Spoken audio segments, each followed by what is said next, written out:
ዌስት ካደረግናቸው ነገሮች አንዱ ካፋችን የሚወጣው ቃል የዘላለም ህይወት ያገኘ ነው። እስቲ የዘላለም ህይወት እንዳለው የሚያምን እንዴት አገኛችሁ? የዘላለም ህይወት በአፌ መስክሬ የሚለው ለሌሎች በመመስከር አይደለም። አማርኛው ነው መመስከር የሚለው ስለ ኮንፌሽን ነው ማለት ኢየሱስ ከሞት ተነስቷል፣ ኢየሱስ ተቀብሯል፣ ኢየሱስ ስለኔ ኃጢአት ሞቷል፣ ጌታዬ ነው ብዬ በአፌ ኮንፌስ የዘላለም ህይወቴ ውስጥ ኮንፌሽን ቦታ አለው ማለት ነው። ንግግር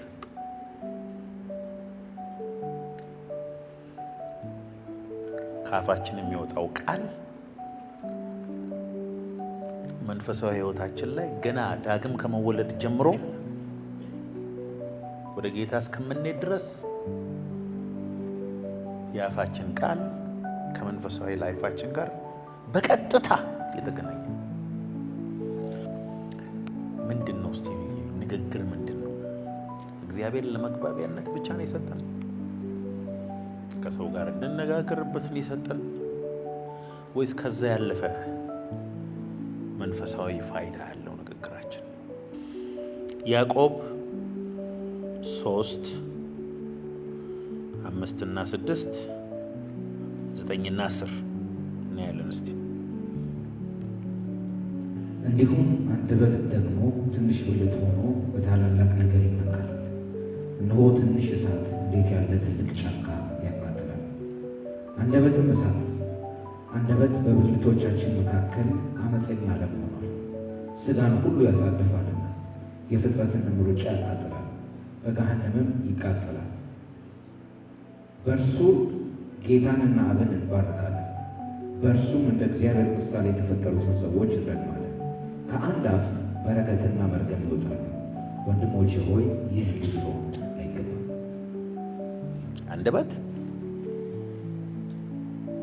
ምላስ ከባድ ነገር ነው። እግዚአብሔር ሰማይና ምድርን የፈጠረው ዩኒቨርሶችን የፈጠረው እኛን የፈጠረው በቃሉ ነው። ዳግመኛ የተወለድነው ከቃሉ ነው። እውነት ውሸት? ሲድ ነው የእግዚአብሔር ቃል። የእግዚአብሔር ቃል ዘር ነው። የኛ ቃል ዘር ነው። ምሳሌ 18:21 ሞትና ሕይወት በምላስ እጅ ናቸው፣ የሚወዷት ፍሬዋን ይበላሉ። ሞትና ሕይወት በምላስ እጅ ናቸው፣ የሚወዷት ፍሬዋን ይበላሉ። ከፈለክ ሞት ትበላለህ፣ ከፈለክ ሕይወት ትበላለህ። ምላስ ላይ ግን ሁለቱም አለ። ዓለም ላይ አሁን በተጠናው ጥናት ሳይንቲስቶች እስከ ዛሬ ድረስ ሰዎች የተናገሩት ንግግር እንዳልጠፋና በሆነ መሳሪያ እየቀዱ የሞቱ ሰዎችን ሁሉ ንግግር እየሰሙ ነው። ወደ 2000 ዓመት ሄደን ጌታ ኢየሱስ ያስተማረውን ትምህርት እንቀዳለን የሚል ሙከራ ላይ ናቸው። የሚሳካላቸው አይመስለኝም። እርግጠኛ የሆንኩት ነገር ግን ምንድነው? እስከ ዛሬ የተናገርካት ንግግር በጠቅላላ አየሩ ላይ አለች። ጌታ ኢየሱስም እያንዳንዱ ሰው ለተናገረው ከንቱ ንግግር በፍርድ ቀን መልስ ይሰጥበታል። አንተ ቴዲ ሐሙስ ቀን ማታ ሚስትህን እንዲህ ስትላት ምን ለማለት ፈልገ ነው ተብለ ትጠየቃለህ። ጌታ እኮ ነው ያለው። እያንዳንዱ ንግግራችን በእግዚአብሔር ዘንድ አካውንትድ ነው። እግዚአብሔር በንግግር ቀልድ አያውቅም። ሞት እዚህ ውስጥ አለ፣ ሕይወት እዚህ ውስጥ አለ። የሚወዷት ንግግራቸውን አቴንቲቭሊ የሚከታተሉ ሰዎች የንግግራቸውን ፍሬ ይበላሉ። ሞትም እዚህ ውስጥ አለ፣ ሕይወትም እዚህ ውስጥ አለ። ሕይወት ማግኘትን አምነሃል አንተ። ኢየሱስ ጌታ ነው። ኢየሱስ አባ አባቴ ነው። ኢየሱስ ሞቶልኛል፣ ኢየሱስ በደሙ አጥቦኛል፣ ኢየሱስ ስሜን በሕይወት መዝገብ ላይ ጽፏል ብለህ ስታምንና ስትናገር አዲስ ሕይወት እንደጀመርክ ከእግዚአብሔር እንደተወለድክ ከዛ በኋላ የምትናገራቸው ንግግሮች ሁሉ እያንዳንዷ ንግግር መንፈሳዊ ዓለም ላይ ወይ ፖዚቲቭ ወይ ኔጌቲቭ ነገር በሕይወት እየሆነ አንድ ጃፓናዊ ሰው ጥናት አደረጉ። ጃፓናዊ ሰው ምን አደረጉ? በሁለት ጃር ውስጥ ውሃ አደረጉ። ሌላ ሁለት ጃር ውስጥ ደግሞ ሩዝ አደረጉ። አንደኛው ላይ ፖዚቲቭ ነገር ብቻ ይናገሩበታል ውሃው ላይ። ይሄ ከእግዚአብሔር ቃል አይደለም፣ ሳይንስ ነው የምነግራቸው። የተወደድክ በጣም የምታምር ውሃ ነህ፣ ውሃ ያለ አንተ መኖር እኮ አይቻልም፣ ወይኔ ውሃዬ። ከዛ አንደኛው ጋር ደግሞ እየሄዱ አንተ ክፉ፣ አንተ ጨለማ፣ አንተ ምን እያሉ ውሃውን ይረግሙታል። ውሃ እኮ ነው። ከዛ በኋላ ደግሞ ሩዙ ጋር ሄዱና ሩዝ ያለበት ውሃ ለዚህኛው ፖዚቲቭ ይናገራሉ፣ ለዛኛው ኔጌቲቭ ይናገራሉ። ከሆኑ ሳምንታት በኋላ ሄደው ሲያዩ መጥፎ ቃል የተናገሩበት ሩዝ በጠቅላላ ጥቁር ሆኖ ከስሎ ቃል ብቻ ነው የተናገሩት፣ ምንም ያደረጉት ነገር የለም። ያኛውስ ፋፍቶ አምሮ አዩ።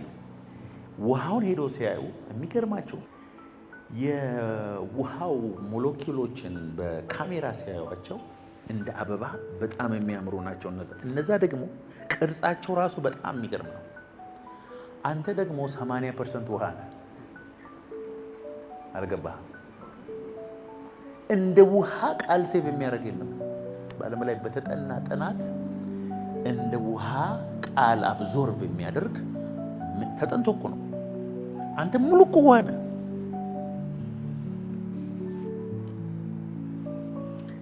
እያንዳንዱ ከአንደበት ውስጥ የሚወጣው ቃል ወይ ኔጌቲቭሊ ወይ ፖዚቲቭሊ አንተ ላይ እየሰራ ነው።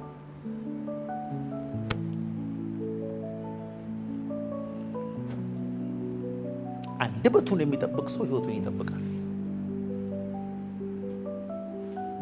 እንደመጣለት የሚናገር ሰው በሕይወቱ ላይ በጣም ብዙ ችግር ያመጣል። ለዚህ ነው መጽሐፍ ቅዱስ አንደበት ሞትና ሕይወት በማን እጅ ናቸው? እስቲ ሞትና ሕይወት በምላስ እጅ ነው በሉ። ብዙ ሰው ራሱን ገሏል ማለት ነው በንግግሩ። እሞታለሁ እሞታለሁ እሞታለሁ ከዘንድሮ አላልፍም ያለ ሰው አልፎ እስቲ ያሳዩኝ፣ አያልፍም። ዶክተሮችም ሊረዱት አይችሉም። ለዚህ ነው ኢትዮጵያዊ ልጅ ሲያድግ ድንጋይ ራስ ሰው አትሆንም። እንዴት አድርጎ ሰው ይሆን? የፈረንጅ ልጅ እኮ እንደሱ አይደለም የሚያድገው። ሄይ ቤቢ ዮር ኪንግ እየተባለ ነው የሚያድገው። ትምህርት ቤት አስተማሪ በጠቅላላ ጦጣ እያለ ኔጌቲቭ ቃል እየተናገረ፣ ጎረቤት እየተናገረ፣ ፋሚሊ እየተናገረ መንፈስ ውስጥ የማየውን ሲድ እየገባ ህይወትህን ዳይሬክሽን ይቀይረዋል። ያንን ሪቨርስ የሚያደርግ ቃል ግን ራስ ላይ ማወጥ ይችላል። እስቲ ቃል ዘር ነው በሉ። ጌታ ኢየሱስ ምን አለ? ዘሪ ዘር ሊዘራ ወጣ። ግማሹ ጭንጫ መሬት ላይ ወደቀ፣ ግማሹ እሾህ መሃል ወደቀ፣ ግማሹ ደግሞ መልካም መሬት ላይ ወደቀ።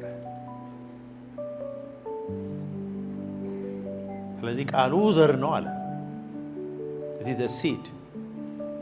እያንዳንዱ ከአፌ የሚወጣው ቃል either positively or negatively ህይወቴን አፌክት እያደረገ ነው። በተፈጥሮ አይታችሁ ከሆነ ስለ ራሳቸውም ሆነ ስለምንም ነገር ከኔጌቲቭ በስተቀር ማውራት የማይችሉ ሰዎች ገጥሟቸዋል። ህይወት እንዴት ነው? ምን ህይወት አለ? የኑሮ ውድነቱ ይኸው ምን እንትን ቤት ኪራዩ ምናምን። እነሱ ጋር መስማት ከጀመራችሁ ከጥቂት ደቂቃ በኋላ ኔጌቲቭ አትሞስፌር ክሬት ስለሚያደርጉ እናንተ ራሳችሁ ተመርዛችሁ ነው የምትሄዱት። አንዳንድ ሰው ደግሞ ይሁት በህይወቱ ኔጌቲቭ ነገር አይታየው። እሱ ጋር ከሄዳችሁ ብዙ ፖዚቲቭ ነገር እናንተ ላይ ከመልቀቁ የተነሳ ችግራችሁን ሁሉ ያስረሳቸዋል። ከአንደበቱ የሚወጣው ሊፍት አፕ የሚያደርጋችሁን ነገር ብቻ ነው። ስለ ራሱም የሚያውቀው እንደዛ ነው። እየሞቱ የሞት በሽታ አልጋ ላይ ተኝተው ስለ ፈውሳቸው ኮንፌስ የሚያደርጉ ሰዎች አሉ። ቃልህ ወይ ገለሃል ወይ ያድናል።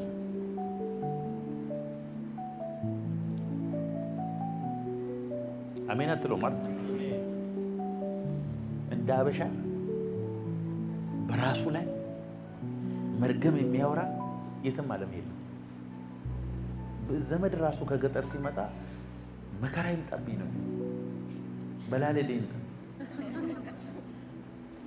ኧረ በኢየሱስም መከራ ይመጣብኝ።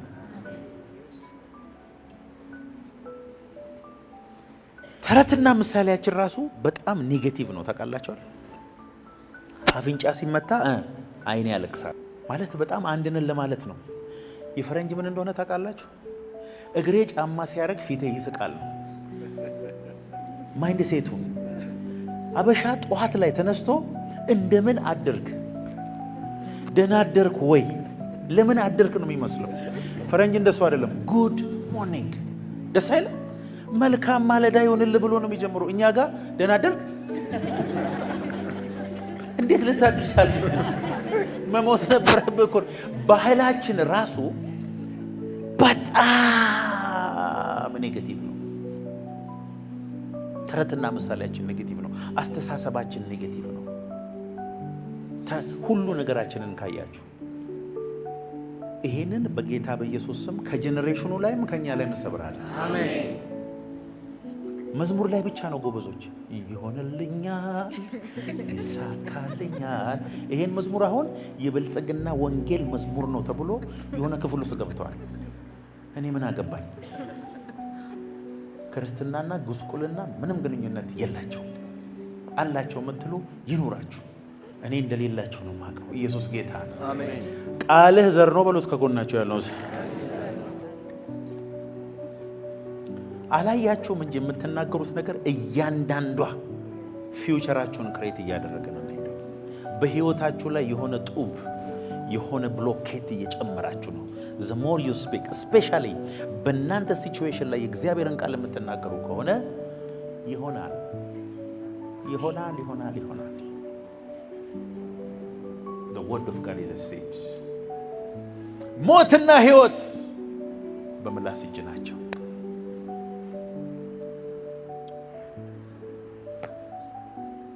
ሞትና ህይወት በምላስ እጅ ናቸው።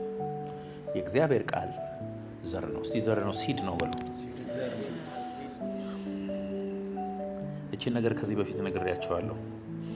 እኔ ያደግኩበት ሀገር ኢሉባቦር የምናድግበት ቤት፣ እኔ ልጅ ሆኜ ገና ኤሌመንተሪ ምናምን ሆኜ ያድግበት የነበረ ቤት ከጀርባው የግሪክ ተወላጆች ግሪካውያን ክልሶች ናቸው። አባትየው ይሁን እናትየው ግሪክ ናቸው። እና እህቴ ስትጠፋ ሁሌ እዛ ቤት ነው የምትገኘው፣ የኔ ታናሽ እህት። እና ከዛ መታ እኔ በቃ ሳድግ ግሪክ ነው የምኖረው ምናምን ትላለች። ደሜን ነው የምታፈላው።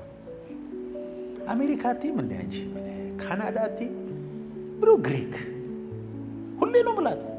በቃ እኔ ግሪክ ነው የፈለግኩት፣ ግሪክ ነው የምኖረው፣ ምን አገባ አንተ ትለኛለች። ጓደኞቿን ከመውደዷ የተነሳ እኮ ነው። ጠዋት ግሪክ ትላለች፣ ማታ ግሪክ ትላለች። ማመን አትችሉም። በ14 ዓመቷ ነው ግሪክ የገባችው። ይኸው እስከ ዛሬ መውጣት አልቻለች።